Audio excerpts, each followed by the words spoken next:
Welcome to the third module of the series. In this module, I will discuss frameworks and methods used to deliver a digital product using the Scrum methodology. Mastering these steps will be essential for anyone aspiring to be a product manager or for those planning a product launch. Phase 1. Product definition.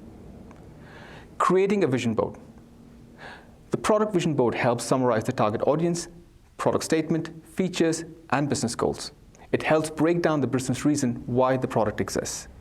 The exercise is completed by members of both product and business strategy teams.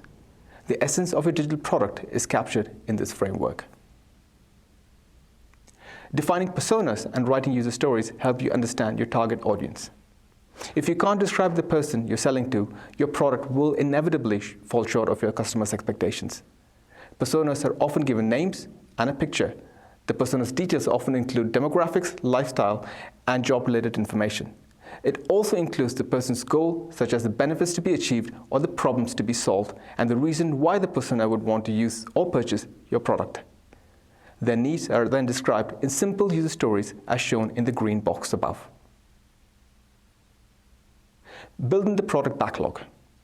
Building the product backlog is one of the most important steps in Agile product development. This step starts with the use of wireframes to describe the functionality from a user perspective.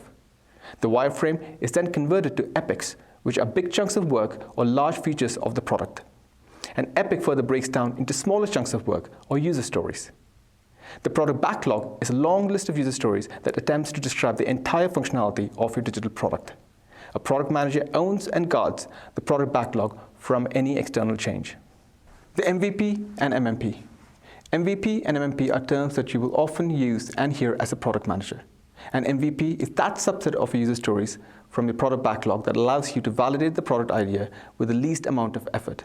The MVP helps the product team collect feedback from potential customers, early adopters, on whether the early version of the product begins to solve their problems. Further iterations of the MVP results in an MMP, the minimum marketable product. This is a further evolved version of the MVP that can be handed to the marketing teams to promote the product to the target audience. An MMP is usually used for product launch, but isn't the complete product yet.